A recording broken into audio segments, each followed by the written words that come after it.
The Secrets of Technology is brought to you by the StarQuest Production Network and is made possible by our many generous patrons. If you'd like to support the podcast, please visit sqpn.com/give.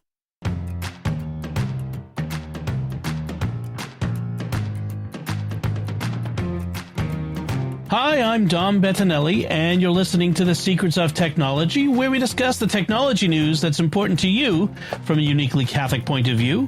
And joining me today on the panel is Father Joseph Sund. Hey, Father. Good to be with you.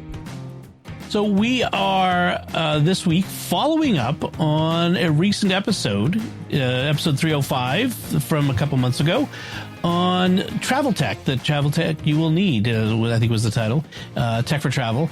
And so I'm coming back after my trip. I spent 12 days in Italy with the StarQuest pilgrimage, Mysterious World pilgrimage to Italy.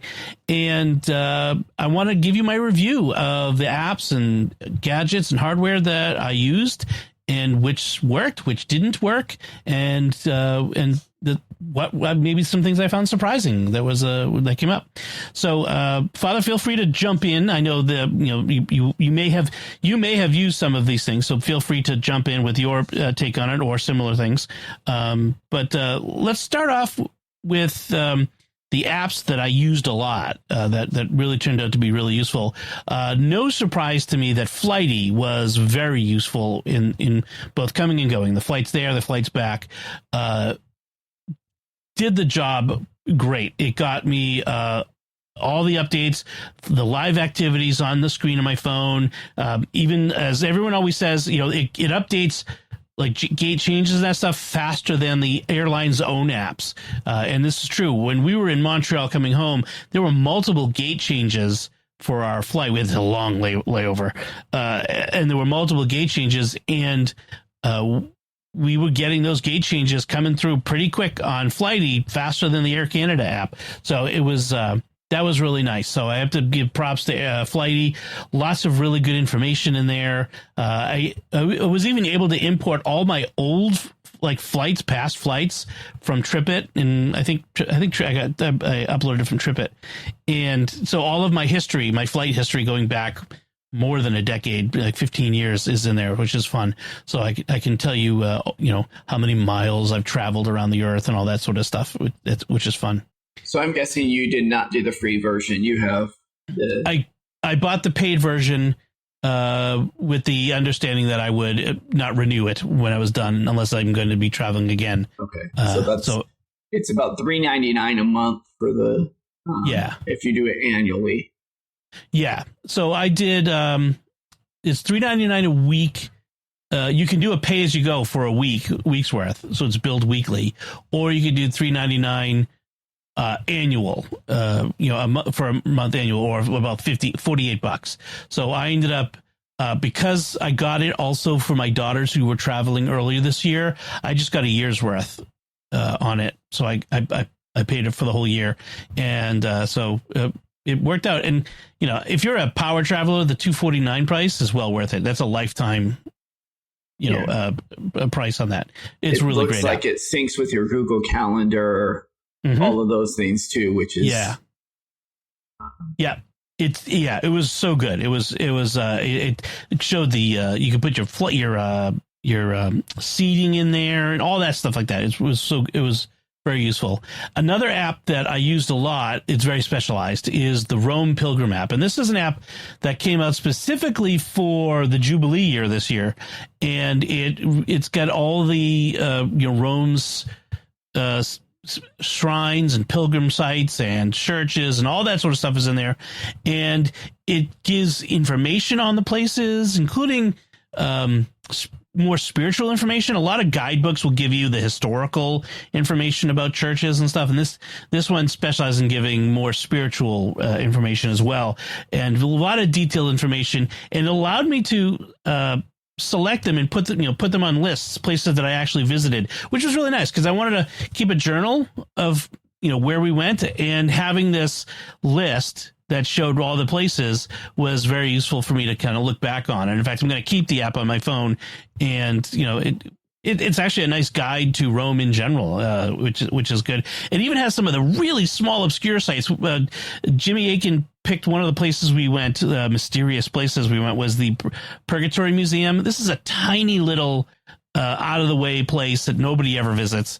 It's like a size of somebody's 2-car garage. I mean, it was really small, and it's in there, so it's got everything in there. So that was a really good app. If you're going to Rome, this is you got to have this app. Is this a privately made app, or was it? Yes, but I think it was, if I recall the press release at the time, I think it was by a religious who did it, sort of like the iBreviary apps. It's done by a religious. If I recall correctly, I'm not sure that's absolutely true, but I have to see if I can find the about page. They don't have an about page, unfortunately. I'll have to check that out. That looks really neat. Yeah, it's very, and the design is good. I hate to say it, but a lot of Catholic stuff is not always well designed. I don't know why. We have a history of 2,000 years of beautiful Catholic art, and we can't seem to make graphic design work for a lot of things. Vatican website. So this one though it's well designed. It's up there with any modern app. Put it up against it. Carlo did pray for us. Yes, exactly. Exactly. I did get to see Carlo, by the way. It was awesome. Wonderful. Saw his body in Assisi laid out, and just so awesome. Praying. I asked him to intercede for my sons, who are both teenagers now. So just so many blessings on this. I think I'm going to end up doing an episode of Catholics of Oz if folks want to hear about our trip, what we did on our pilgrimage and what it was like in September. So check out the Catholics of Oz podcast on the StarQuest Network, and you'll be able to hear all about it. So apps I didn't use much. It's not that these are bad apps. It's just I didn't find use for them in my particular trip. So, for example, the app Weather on the Way is a great app for travel, because one of the things I always annoys me about most weather apps is they'll tell you what the weather is at a particular place at a particular time. But what I need to know is I'm going to be driving from here to there. What's the weather going to be on this journey at the times I'm going to be at all the places along this trip?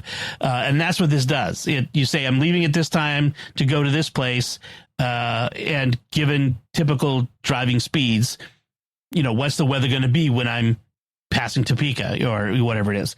But in Italy at this time of year, in July, it's hot and sunny every day. So it wasn't, I didn't need it. So that's, but it's a great app. FlightAware. Go ahead. That has CarPlay support. So when you're traveling, you can see right on your dash there what's coming up. With the mount I drive, even on short trips, even on 25, 30-mile trips, weather changes. And so that's, wow. Yes.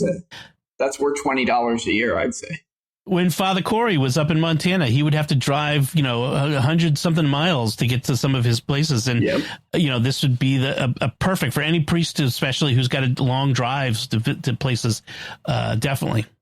FlightAware and Plane Finder are perfectly nice, perfectly good plane trackers. I didn't need them. Flighty gave me the information I needed. They're useful in their own way, but they weren't what I needed on this trip. The My TSA app or website it's useful, but I only used it for our departure from the US. I didn't need it anywhere else. And the lines, the time we were traveling out of Logan Airport in Boston, the times it was clear. So, it's definitely worth checking before you go to your American airport. Definitely. City Mapper is a great. In fact, one of our listeners on our Discord was saying that she used City Mapper recently overseas, and I think in the UK. And London, and she said it was fantastic. It was such a great app. It's an app for helping you use public transportation in whatever city you're going to, or just getting around. I was on a guided bus tour. I never needed local transportation, whatever. So it wasn't something I needed. But if I did, it would have been great. So apps that I didn't realize I needed that turned out to be really useful were Lyft. Getting to and from Logan Airport in Boston is I think like a lot of big cities, it's a huge pain. There is a shuttle that like regional shuttle buses that they operate from different points outside the city. And this one that's not far from us, but it runs on a particular schedule. It's cheaper than Lyft. My mother-in-law paid for us to take the Lyft because she said she was just happier if she knew we were there. And I'm not a big Uber or Lyft user. I've used them like less than a handful of times, but it was so easy to use. And, we on the way back when we came in, like our flight came in 11:30, we called, I called up a car. It was there in less than 10 minutes. Very nice car, very nice driver. This nice Albanian guy who chatted the whole way home. I was exhausted. I'd been awake for 18 hours, but he was a nice guy. I gave him a nice tip. But that worked out really well. I've used both Lyft and Uber now, and I think the Lyft app worked a little better than the Uber app for me. I've not used Lyft before. When I was in Florida for my 30-day back in January, I used Uber to get back and forth to the airport, and I was pleased with how well it worked. Even out to my retreat was in a generally rural area of Florida, and it worked really well. I've used Uber locally when I've had to take my car to the mechanic and my wife wasn't available to come pick me up and whatever. And so even just locally here in a Boston suburb, it's been useful to do that. So the Lyft app was good. Day One, which is a journal app. I've been using this journal app for 15 years now.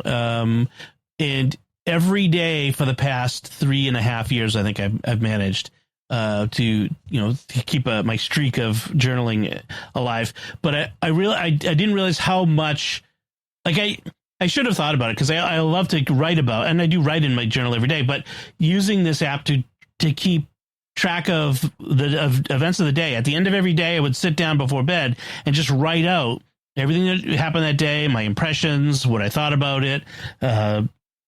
Things I hope for, that sort of stuff, and in the app. And so having this app, fantastic. Day One as a journaling app is great. It will do location, if you do from a phone or an iPad. So I think mostly from a phone, it'll do automatic location tracking and that sort of stuff. So that's been great. Now you do the paid version of that as well, I'm guessing.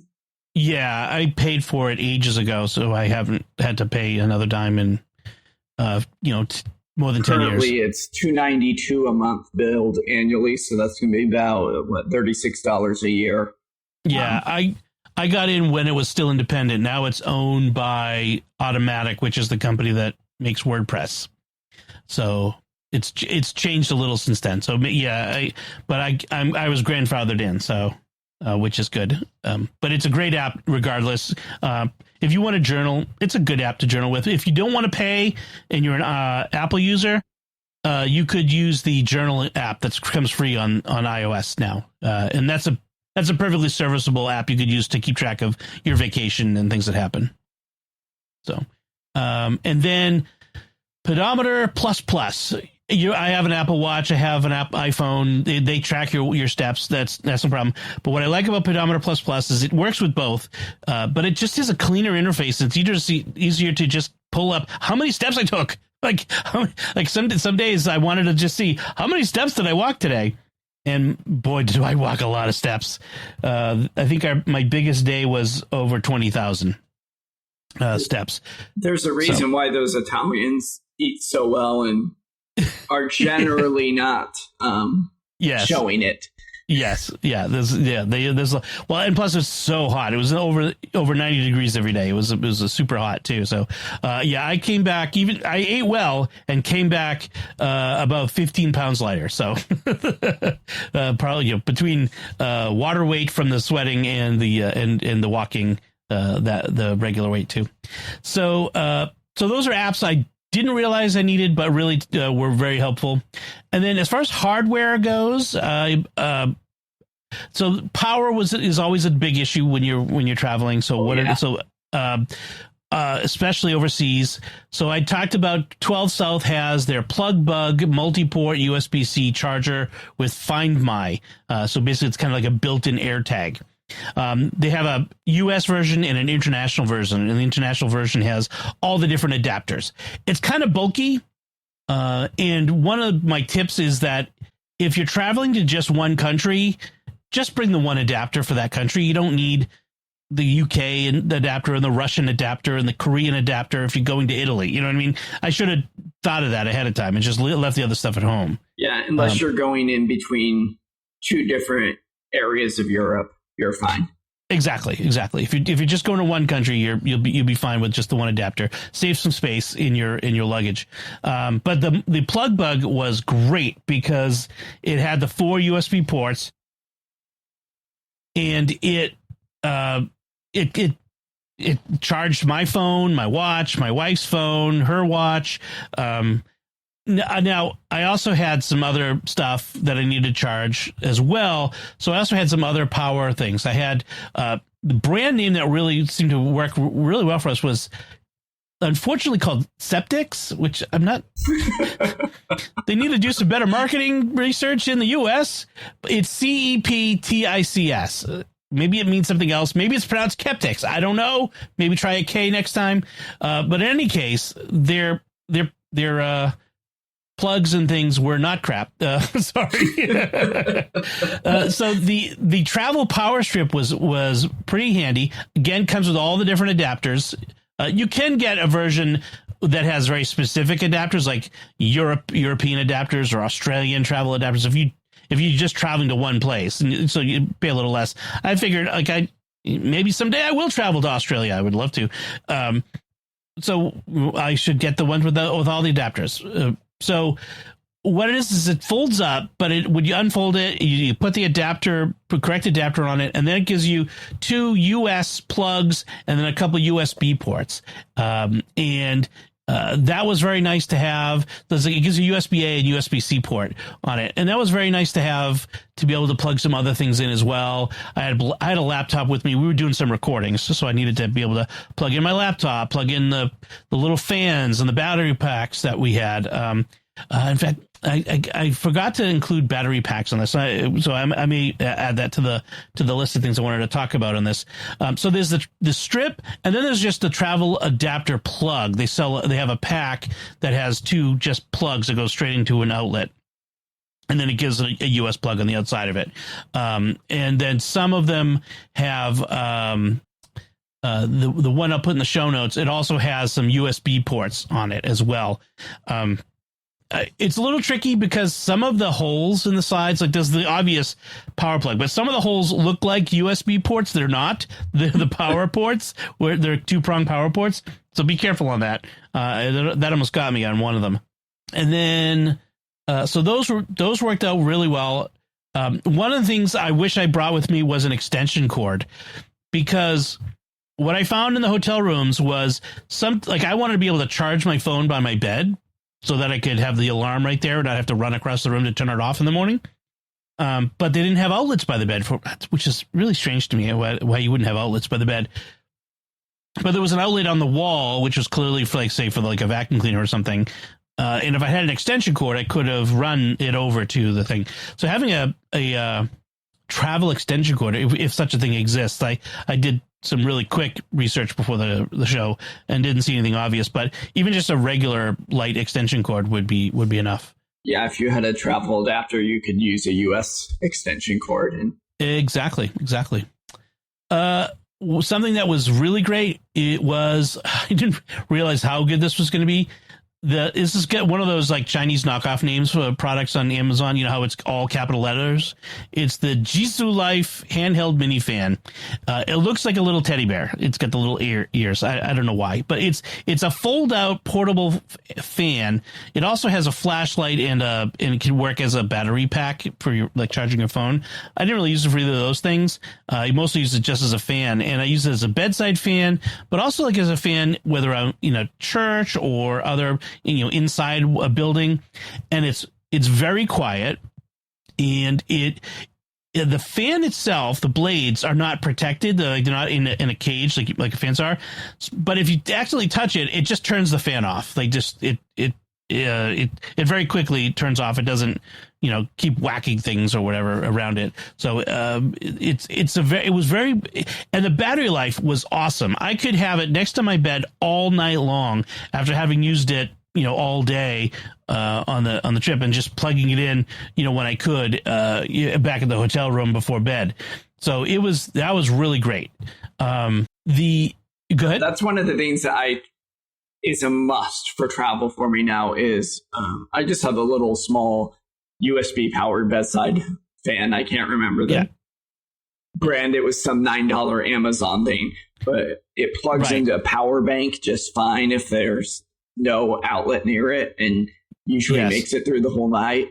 And then I also bring, I have a portable humidifier that you put a water bottle, just a regular water bottle onto, and for dry hotel rooms.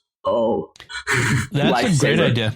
Yeah, that is a great idea. Yeah, hotel rooms can be awfully dry, especially whether summer or winter. AC's on or heat's on, they can be really dry. This one charges via USB-C, which is nice. I try to avoid micro USB these days, or mini USB, because it's just, I hate those cables. I'm trying to standardize on USB-C for everything so much as possible. But this is it was a great little fan. I really recommend it. It's $16 on Amazon, so not going to break the bank. And then I talked about the Elevation Lab AirTag holders. They offer a wide range of AirTag holding devices. I got the fabric mount and the security cable ones, and both of them worked really well. The fabric mounts I put inside the bags in a nice hidden place, so that they weren't someone couldn't come along and cut the cable and throw it away. So I could keep track of my bags, which was really good. And so that's some hardware stuff that worked really well. And we had some battery packs from Anchor that were really great. My wife had borrowed one from my mother-in-law that has a watch charger, which was really handy. Oh, wow. Our watches are both several years old, so that's when we're doing a lot of walking, a lot of exercise, that sometimes their battery won't last the whole day. So it was nice to be able to give it a quick charge, partway through the day, in order to get the watch to make it to the end of the day. Hardware that didn't work so well. I had bought a different fan as well as the one that I talked about, the Gawanala portable waist fan. And this one, it promised, so it's supposed to attach to your belt, and then there's a clip on the other side that you're supposed to attach the tail of your shirt to, and then it's supposed to blow cold air up your shirt, to cool you off. In theory, it's a great idea. I never managed to get the hang of putting it on my belt and securing my shirt to it. Maybe because I'm a big guy and I get my belly hanging over my belt, or I don't know what it was, but it didn't, and I could never get that working. But even otherwise, it's really loud. Like, you turn this thing on, even at low speed, it's like a jet engine starting up. It would not be appropriate for mass or just walking around in quiet churches and museums, touring. It wasn't the right thing. Like, if you're working outside, digging ditches or something, climbing up a pole, whatever, working in a loud environment, no one's going to notice it. But this one was too loud. It was fine for putting on my desk. It had a little clip that I could angle it so it could blow right in my face. Like, at the end of the day, I get back to the hotel, I'm hot, I want to just sit and cool off a little bit. It worked nice to blow some air on my face. So that part worked really well. Yeah, it almost looks like something you'd use to blow up an air mattress. Yeah. And I've seen some ads where, like, someone will put the inlet into water and it will blow water up. I mean, it's strong enough to send water into the air. Like, they're kind of, it's waterproof, but it also, is proving how strong the thing is. It's really strong, maybe too strong. So for eSIMs, for getting connectivity while we're out and about, I had ended up deciding on the Holafly eSIM. I did some research, and they seem to have the best connectivity in the parts of Italy that I was traveling to. And that was one of my tips: is find out which networks are best for where you're going, and get the eSIMs for those networks. That's really how you should decide which ones to go with. There's dozens of these companies out there, but Holofly was good. It was an unlimited data only eSIM, so you get unlimited amounts of data. I got a 30-day plan just because it was like either like a week or a month. And so I said, where I was going for 12 days. So I said, just give me the whole month. And so I got a 30-day plan. It was, I ended up hotspotting my wife Melanie's phone off of mine. So we were both sharing the data eSIM basically. Now we could still make calls and text messaging because we use Mint Mobile, and Mint has a Minternational plan, 30 days, no data. So that's key. But you get 100 minutes of talk and 100 text messages for $5. Not for, I put something wrong in the show notes, for $5, which is great. That's not bad. Yeah, that is not bad at all. So I was getting, so if you're getting your data somewhere else like I was, or even just relying on like hotel Wi-Fi, then this is a great way to just keep connected to people. And looks like it was about $80 for 30 days for the no, it was half that. It was about $45 for what I got. Oh wow. I might not have got the 30-day. I might have gotten like a 15-day then, if trying to remember exactly what it was. But whatever I got, 30, it was about $80 for 30 days. Okay, so I went to Italy, and so I'm looking up what I get. So I did, let's see, do like 12 days. It's like if I were to do it from today to the 24th, which is 12 days, it would be $44. So for Italy, like if you did for other countries, it might be different prices, but for Italy, that was it's $44. So that's impressive. Yeah. So altogether, it would have been about $45-$50 for 12 days of connectivity on my phone, which is not the best. You could get cheaper, but this was I don't want to worry about running out of data or any of those other things. This was nice to not have to worry about that. As a tech nerd, did you happen to do a speed test of your data? No, I didn't run a speed test on it, but I found that it was really good in most places. I was getting connectivity in Rome, Assisi, San Giovanni Rotondo, and on the roads in between, the highways in between, I was getting pretty good connectivity, and it was as fast as Mint Mobile where I am here, so it was plenty fast. What was the other thing I was going to say about it? So as far as Wi-Fi goes, we were in a pretty fancy hotel in Rome, and the Wi-Fi there was pretty bad, where at least the Wi-Fi in my room, it felt like they had like one hotspot on the first floor, and the higher you went, the worse your connectivity was or something, because it just, I was in the lobby, it was great. And on the fourth floor where we were, it was not as great. That's probably not far from the truth. That probably is. Now, in Assisi, we were in a hotel, and the Wi-Fi there was fast. I was getting close to, I think I did do a speed test there. I think it was like 200 megabits there. So it was close to maximum Wi-Fi speed. And then in San Giovanni Rotondo, or as our guide kept calling it, St. John the Circular, the Italian guides always wanted to translate everything into English. Like, you don't have to translate the town names. It's fine. But in San Giovanni Rotondo, it was sort of in between. It was all right. It wasn't as bad as Rome's was, but it wasn't as good as the Assisi one. So it was decent. And so there's one more I want to talk about, but it's going to have to do with your pick of the week. So we'll just wait till we get to your pick of the week, and I'll mention it there. Sounds good. But yeah, so that's the review of the things that worked and didn't work or didn't need on my travel. If folks have any specific questions about things that we talked about in episode 305 that I didn't mention here, or more specific questions about anything I did mention here, please feel free to write in to technology@sqpn.com or go to our Discord at sqpn.com/discord and give me a holler and let me know, and I'll try to address that in a future episode. So now, before we move on, I want to take a moment to thank our patrons who make it possible for us to create The Secrets of Technology, including Richard S., Jacob U., Michael H., Thomas H., and Marco P. Their generous donations at sqpn.com/give make it possible for us to continue The Secrets of Technology and all the shows at StarQuest. And you can join them by visiting sqpn.com/give. So let's talk about some headlines. Our first one, everyone's talking about this one, and it's kind of funny, the reaction people have to it. The headline is AOL is finally shutting down dial-up. And everyone always says when they hear this headline, they still had dial-up in 2025? So, yes. Did you know they had dial-up, Father? I did not know that AOL was still around. I did know AOL.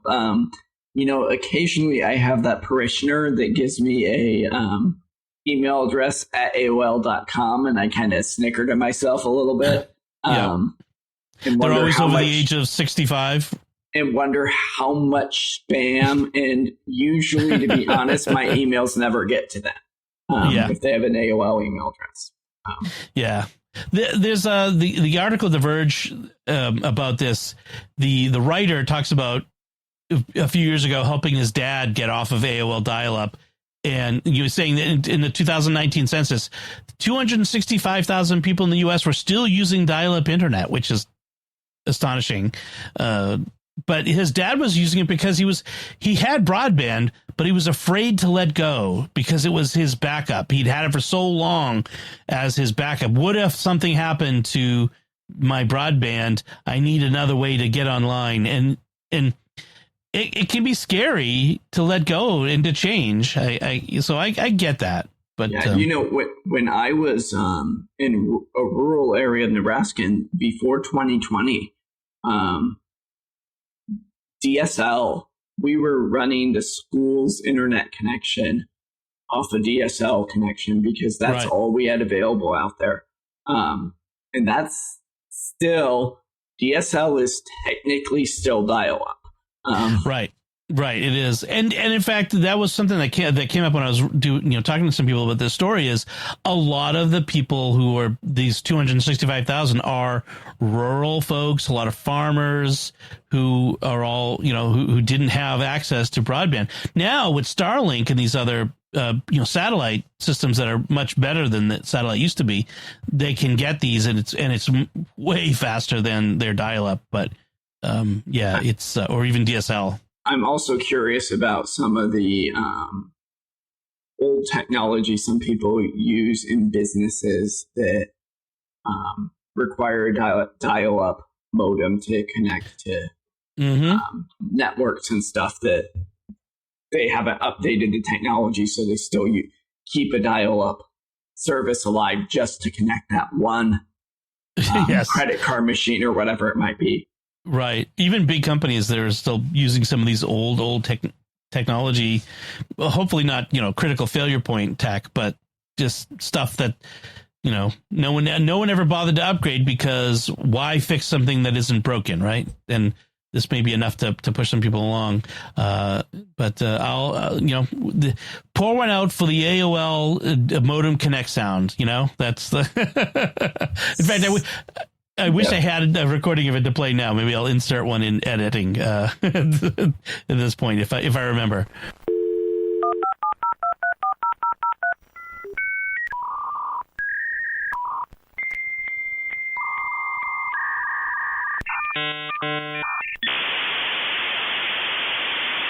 Welcome. You've got mail. Goodbye.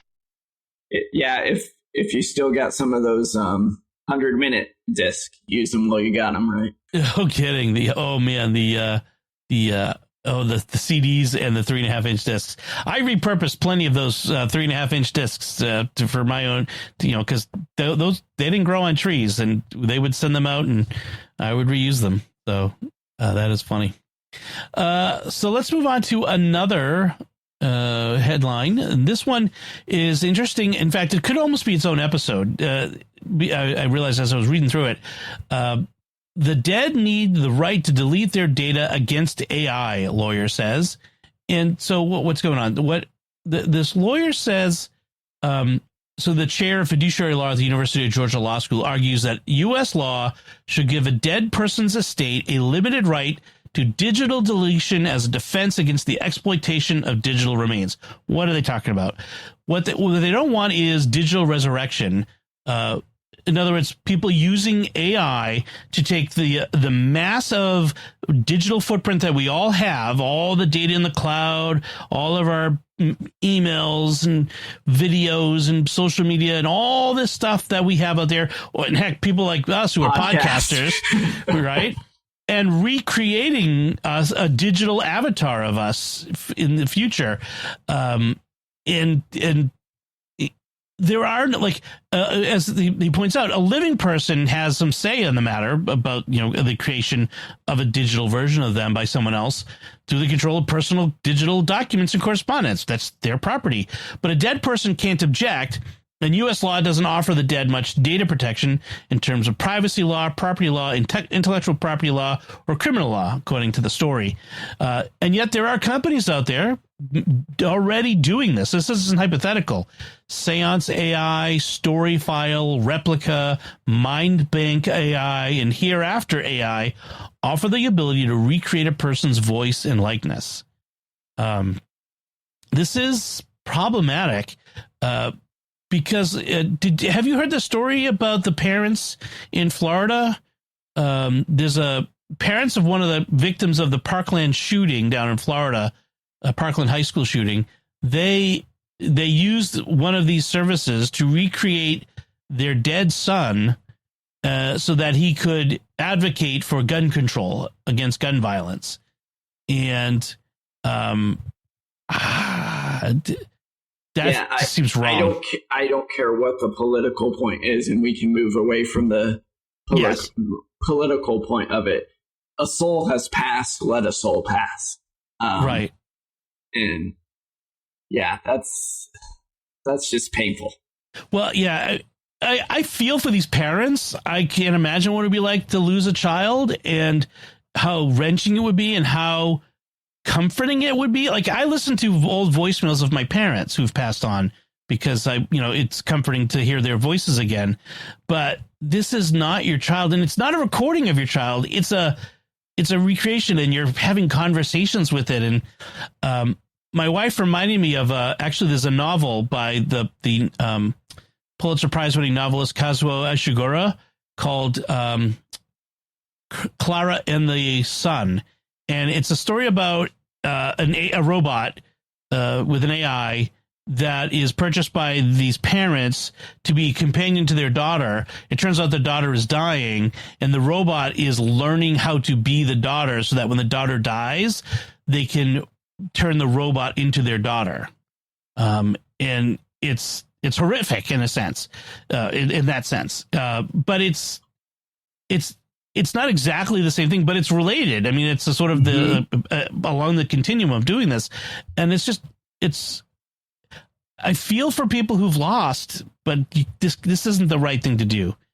So I agree that we should have a law that allows a person's estate, even when people who die without a will, I don't know. I just don't think we should do this.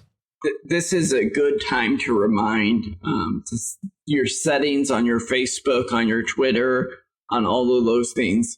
There's settings in all those, and this might be a really good episode to do now that I'm saying it. We did an episode 4 years ago called Tech Memento Mori. I'll put a link in the show notes, but it may be time to review it and do another episode. That was quite a while ago. Yeah. Actually, I think that was one of the episodes I listened to right before I joined you guys. Right. But yeah, it's a lot of those things probably changed a little bit, but there's settings that you can go into to make sure that you have your, for lack of a better term, your power of attorney to hand your accounts over to. Right. Since then, Apple has added a legacy contact system. Facebook has a memorialization function. So yeah, a lot of this, Google has a function for this. So a lot of these companies have a way to give control of your accounts to someone else. Now, if that person decides to use that control to make an AI recreation of you, that doesn't solve this problem. But at least somebody has control of your accounts, and has authority over them. The Facebook memorial thing is not the easiest. I'll just right. You almost they make need you jump a degree in technology to get through it. So right. Yeah, they could do a better job with these. Yeah. So, but you made a reference to. Let people. This is a soul that has moved on, and let them move on. Recreating an avatar of someone is not honoring them. It's not like a static statue or a photo you put on your shelf. You're creating a simulacrum of them and treating it like that person. And in a way, I think it dishonors the person you've lost by giving to a computerized recreation what is really owed to the actual person. Yeah, I mean, we're speaking of a utility, right? Of the fact that we're focusing on what the person does and makes as who the person is. The AI can continue to produce the same things that someone produced. So if they were advocating for something, it can take those things that they were advocating, bring it to current situations, and use their own voice. And it's doing what they did. But it doesn't have the very fact of the goodness of their soul in a human person. Right. And so it's that whole doing versus being argument, right? And so when we talk about utility and we focus too much towards utility, and we forget about being in the very essence of our soul and who we are. I'm a human being, not a human doing. It's the being is important, and it's also a bit of a lack of faith in an afterlife, the hope for what comes after. It's kind of a digital afterlife, if you will, right? As opposed to the real thing. Yeah. There was that Amazon semi-comedy show, which is like that, where there was like people could be uploaded after death. I forget what it was called. I watched part of a season. I didn't like it, but there was a show that kind of tried to do that, but you can't upload a soul into a computer. You can't recreate someone in a computer. Speaking of AI doing horrible things, this headline is interesting given some of the things we've been talking about on this show recently. AI is forcing the return of the in-person interview. We've talked recently about interviews being done by AI software nowadays, and that's what a problem it's become. But there's been a problem on the reverse side as well, which is that people being interviewed have been using AI to game the interviews. Some use it to, like, for example, people up for jobs with programming will cheat. But it's a virtual, in a virtual interview with an AI, they will use AI, or even in a virtual interview with a person on the other side, they'll use AI out of sight to solve programming problems or other things that they've been given to be tested on. And so the solution for a lot of these companies is start doing in-person interviews again, which is fascinating. There's a similar vein in academia right now. Even if you're my age, you remembered having the blue books when you would take essay tests, that you'd have to go to the bookstore, buy a blue book for $1 or whatever, and do your essay questions for that test in the little staple notebook is basically what it was. Right.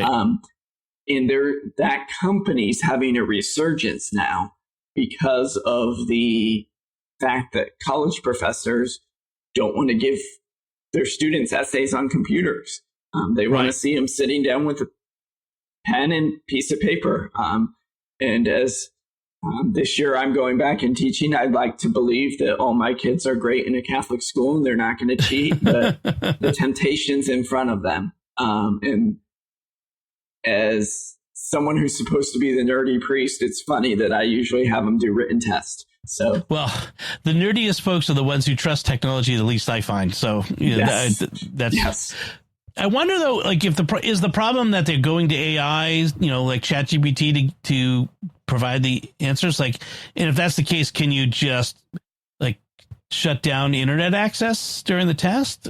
Or is it that they have stuff on the laptops that they are accessing? Yeah, you're making the assumption that the professors and the teachers have the wherewithal to be doing this stuff. Even if the IT staff set something up for them to do this, the students are going to be smarter than the professors, and they'll hotspot off a phone. Yeah, that's true. That's true. It's just easier to hand out a blue book and write in it. Yeah, I hated that. I have short, stubby fingers, so I always got hand cramps when writing. But it might be worth the cost if we can make people honest. I mean, you wish that we taught virtue and honesty, and but you bring back the old Alpha Smarts, the little typewriters. The typewriter. Yeah, they were the little small screen 4-inch screen devices. You type on them and you'd hook them up to the computer and send it into a Word document. Right. Like the Tandy 100s. Like had one of those. Yeah, they were the later versions of the Tandy 100s. They were about the mid 90s. When not every classroom had computers yet, there was this like $100 little device that you could type on and then upload the things to the computer. It was like a word processor that was hyperlocal. Yeah, interesting.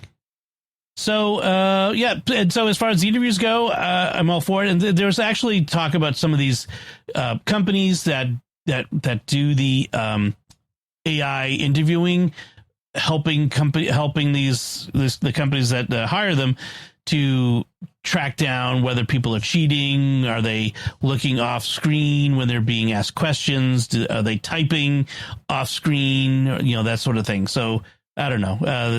I think an in-person interview is better. The other thing they mention is the prevalence of the problem of North Korean agents posing as Americans and getting hired by companies, A, to steal secrets or to undermine the companies that they're working for, and B, to provide money back into their country. They're basically working for Kim to bring money in the country, since it's a pariah nation and no one's supposed to trade with them. This is a way for them to get hard currency, which is kind of fascinating. Yeah. When's the first time we have an AI person volunteer to be on our podcast? Oh, although I have used Notebook LM to create a podcast, quote unquote, about SQPN. It was fascinating. I thought it was interesting the way it talked about what we do. How do you know this is not an AI episode? I couldn't get an AI to laugh like I do. That's how. So those are our headlines. Let's move right into our picks of the week. And Father, why don't you go first? What is your pick this week? This is funny because we were talking before we started the show, and Dom was adding something to the show note as I was adding something to the show notes of my pick of the week, and it was actually the almost the product. Same thing, almost the same product from the similar product from the same company, just different parts of the product line. Yep, just a cheaper version of the product. So. This is a GLINet GL-MT300N V2 Mango Portable Mini Travel Wireless Pocket Router. It's a travel router. Yes. And just runs off a, sadly, USB a mini port. USB, sadly. Not USB-C. But you're able to hook it up to either an Ethernet port, tether your phone, or hook it to the Wi-Fi of your hotel and create your own private Wi-Fi network. Why would you want to do this? Well, hotel Wi-Fis aren't usually the most secure, especially if you're maybe staying in a hostel in Europe where it's not a professional company setting up their Wi-Fi, right? If I'm staying in a Motel 6 or a Holiday Inn, maybe they're going to be a little more professional about setting it up. I still wouldn't risk it. But especially in areas you were traveling, I would say, especially in these the internet's public and the network you're on is even more public. And so I can go in and see every device. I can pull up an application on my computer and ping and see every single device and work my way into your devices very easily. It doesn't take much of a hacker education to figure it out. And so to be able to create your own private network on that network offers you a level of security. In addition, this particular device allows you to use VPNs or WireGuard, which might be a little too deep into the weeds to go into, but you can set up different VPNs, and it's pretty easy to set them up on this. And this one, it's really cool. There's just a little switch on the side. I can turn the VPN off and on with the toggle switch. What a VPN essentially does is it creates a secure encrypted link or network between you and another device on the internet, so that, for example, you could VPN into your computer at home and access the files or the resources of that computer, or go out to the internet as if you were on that computer. For example, if you want to watch American streaming services while you're overseas. So, for example, I hear I'm in 5 different towns at times, right? And I'm carrying my laptop around with me, often hotspotting off my phone or using different connections. I have my office computer set up on what's called a Tailscale, which is a fancy VPN. And I'm able to jump into that computer and be on that computer wherever in the world I am. But for what most people would be using this for, that wouldn't be that. It would be using your regular VPN services to give you a private internet connection. It also could allow you to, let's say you're in Italy and you're wanting to watch American baseball, and you have your YouTube TV subscription. You can appear as if you're in Ohio or Chicago or Nebraska, right? And being able to use the internet and not have those location locks on you. But the biggest reason for this is just your own personal security. And it's this one's a $25 device. It's cheap. Right. So to piggyback off of that, one of my picks of the week in the past was the big brother of this one, the GLNet, the GL MT3000. This one is USB 3 powered, so you don't have to worry about the micro USB cable or the mini, whatever it was. And it gives you a few more bells and whistles. It's a little more powerful. One of the things I like about it is that you can create a network on your side of it so that you can connect. When you connect to the hotel Wi-Fi, oftentimes it will come up with what they call it, a captive page, where you have to enter in like your room number and a password or whatever. Well, you can do that once through the router, and everything on your side of it that connects to the router itself now just appears as if it's all the same device. You can have your phone, your laptop, your iPad, whatever, all connecting without issue through this. And so I brought mine with me, and the first hotel didn't have really good Wi-Fi, and so I didn't bother setting it up, and I forgot to really use it the rest of the time I was there. I worked around it. Although the one time I did use it was on a Friday. So one of the things I have to do every Friday is when we have a Mysterious World post, I have to manually go into Spotify and manually upload the video file there. It's not an automatic process. I'm not going to go into why, but it's not an automatic process. I didn't want to do that from Italy. I had the files on my laptop if I absolutely had to, but I didn't want to do that from Italy. So I just VPN'd into, use Tailscale to go into my computer at home, use the browser on my home computer, and uploaded to Spotify, use it from the files on my network attached storage. It worked flawlessly. It was really great. I've used this on several different trips, and I really think it's fantastic for the security reason, like you said, and also just to get connected. I love the idea of connecting. I should have remembered the whole connecting through my phone hotspot since I had that unlimited data. I should have used that more. Yeah, that would have been really handy. The cheaper version of it does do the same thing with being able to do the captive.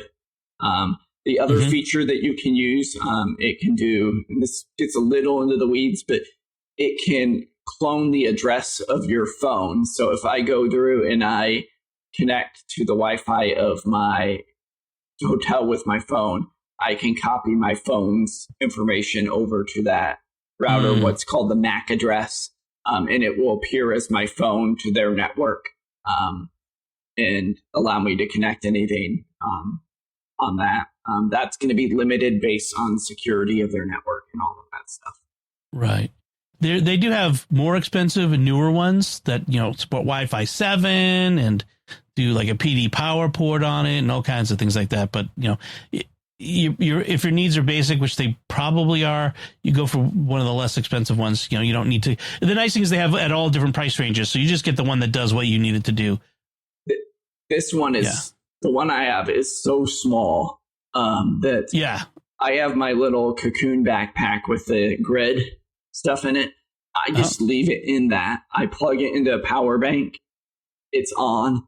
No one even sees when I'm sitting in the airport or whatever that I have a travel router out. It's just there. Nice. Very nice.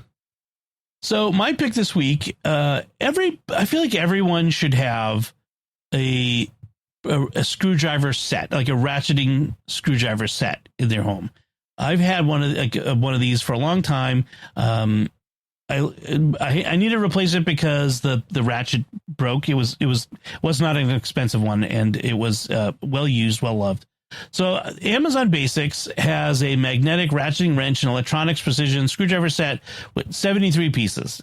It has every kind of Torx, Phillips, security, screw type and extensions. It has millimeter metric sockets, like including the famous 10 millimeter, all kinds of pieces.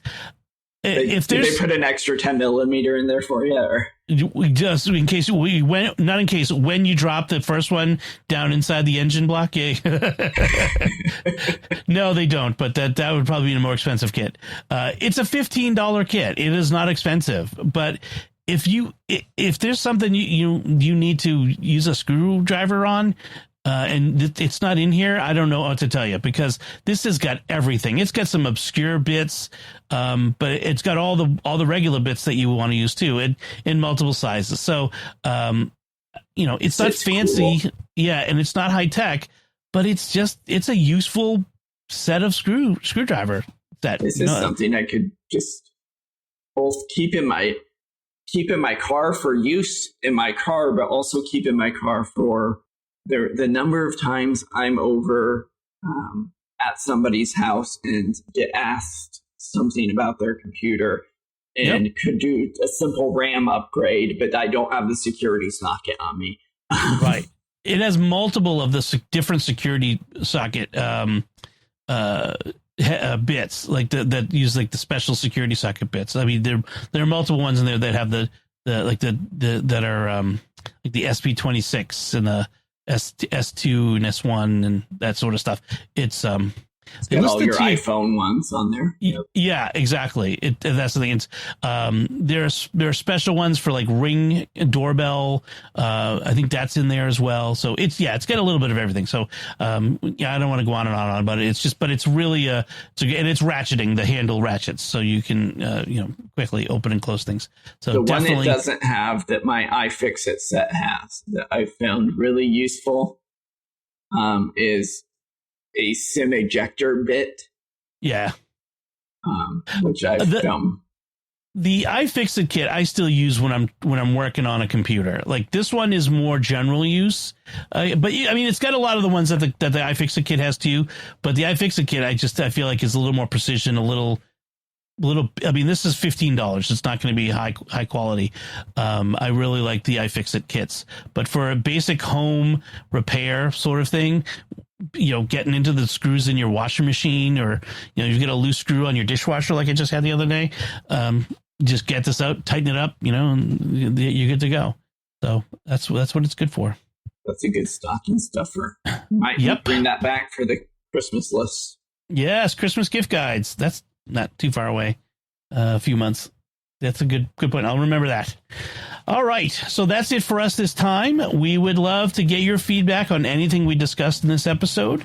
You can let us know by commenting on the show at sqpn.com/technology or the StarQuest Facebook page, facebook.com/StarQuestMedia. Send an email to technology@sqpn.com. Visit the StarQuest Discord community at sqpn.com/discord. You can find links from our discussion and our picks of the week on our show notes at starquest.fm/TEC309. Remember to like each episode of Secrets of Tech on Facebook, retweet them on X, where we're at SQPN. Leave us comments wherever you find us. We love to hear from you. Until next time, Father Josephson, thank you for joining me and sharing the secrets of technology. My pleasure. And once again, I'm Dom Bettinelli. Thank you for listening to the Secrets of Technology on StarQuest.